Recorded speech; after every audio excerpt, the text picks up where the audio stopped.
So I think the first time I saw Handsome Jack was open up for All Them Witches at the Grog Shop, probably, I don't know, 10 years ago, maybe. No, Handsome Jack is like criminally underrated right now. And a lot of people know them like in the industry. Like I keep talking to people about them and keep shouting out their name because I want them to be bigger in America. And that's one of those things where you put them on and people are like, who is this? Yeah. And it's fun to see people's reactions to it. Yeah. Hopefully they get huge in the next couple of years. And not too big, guys. Not too big. It's funny because people will come up to our stand and they won't understand what the organization is. They'll be like, ah, ha, ha, girls do rock, ha, ha, kind of like a sexist thing. And then they'll be like, oh, well, Rush does have a girl drummer now. And it's, there have been musicians before, but I'm glad that you're seeing it now. I don't know how to really genreify music. It's not my thing, but I just like watching her play drums because she is awesome. I think it's important to talk about your life and your experiences to add to that global conversation. I had a boyfriend who passed by suicide, and All Them Witches was the last band we saw together. So I spent that following year on the road just trying to find myself again, just randomly going to All Them Witches shows, trying to recreate that experience. I've been through that myself with friends, suicide and like overdoses and things like that. And it's very prevalent in the art world, music, all that kind of stuff. I still listen to music on vinyl. I do stream, but I'm trying to listen to more records and read more analog books. Less screen time, getting back more into the more analog side of life. I saw the band The Spitz open up for Emil and the Sniffers a few years ago.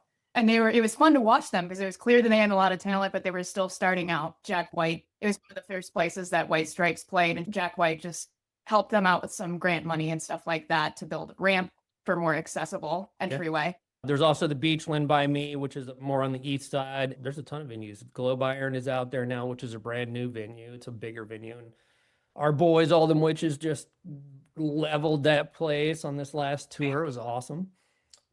I do think music community after COVID too. That's interesting that you say that because I feel like I have a lot of friends who are more not necessarily just in Milwaukee, but through the internet of people like, oh, I saw this virtual show online. COVID was terrible, but I think that was the one benefit of like centering people around cool ideas, as long as they're not bad ideas, I guess. Right. More positive direction.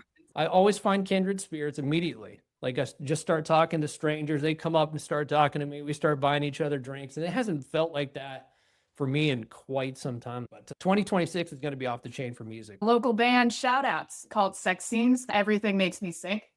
It's a good hardcore band. They're super fun. Yeah, they're just fun. There's a lot of energy on stage. It's fun to watch them. It's just classic hardcore. I spend a lot of time driving. I travel a lot for work. So they're just a nice one to have on at 3 a.m. when you're just driving through highway. Gotta love those road songs, man. It is probably their best album. I've been a fan for a very long time now, but damn, they just came out of nowhere with that.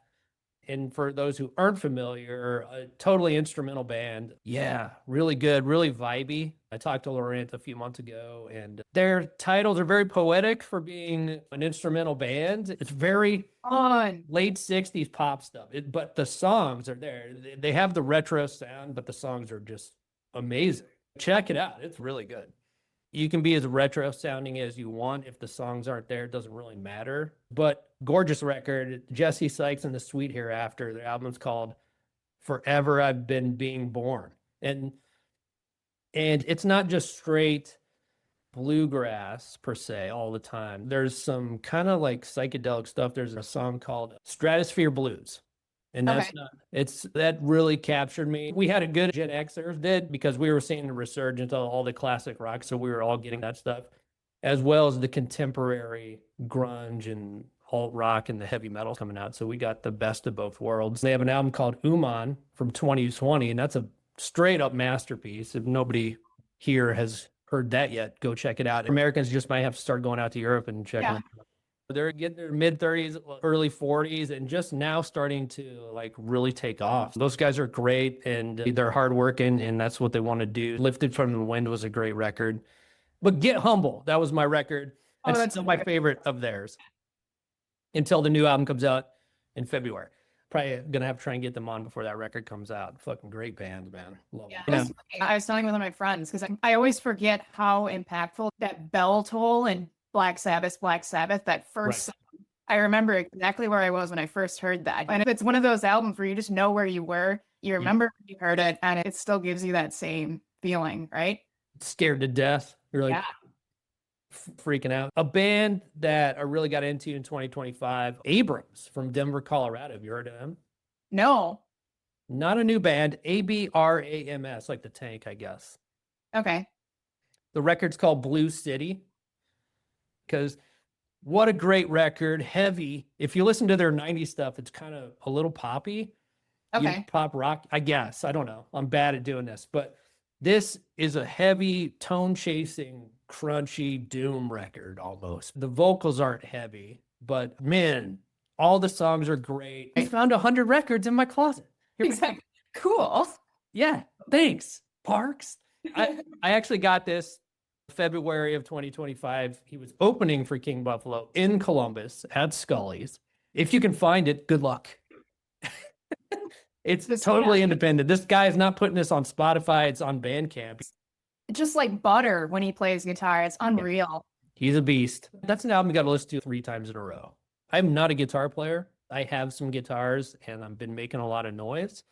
So I treat them like toys and I just chase a sound. I'm always amazed with those classic rock guys and a lot of their stories because they were so young and writing all this really intricate, prolific stuff. It's always fun to hear those stories where everyone still gets along and everyone's Black Sabbath is a little bit more tempestuous, I think, but Yeah. a little bit of that. So it's about not convincing people that their story is interesting, but getting them to understand that their story is worth telling. Candy's not free, man. You got to pay. In this economy, are you kidding me? This is the first time in 30 years I haven't been in a band and I've actually enjoyed the time off. This kid, he was just a 16-year-old kid just getting these writing assignments in between high school classes. And he's interviewing Jim Croce and Graham Parsons and Emmylou Harris and Greg Allman. Toured with Led Zeppelin as their guy that they're writing stories for. I find a lot of inspiration in it, but because he was just a very, very earnest guy who would be in the room with all of these legendary rock stars as they're partying, and he's just in the corner, like, all right, like writing a story, just like a little. But he's always been so authentically himself, and that's incredibly respectable because it's easy with any rock star culture. It's so easy to get swept up in the culture in the way that everyone else is doing things, right?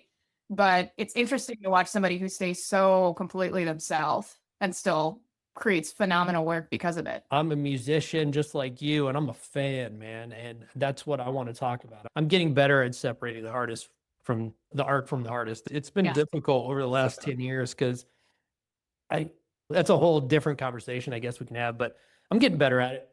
And it's one of those things where I think I've been trying to think of it as you can still, it's one of those things where like art, once it is released from the person, it's its own entity. Especially music has such like that, it's like smell, right? Where if you have a memory tied to a song, usually it'll come back to you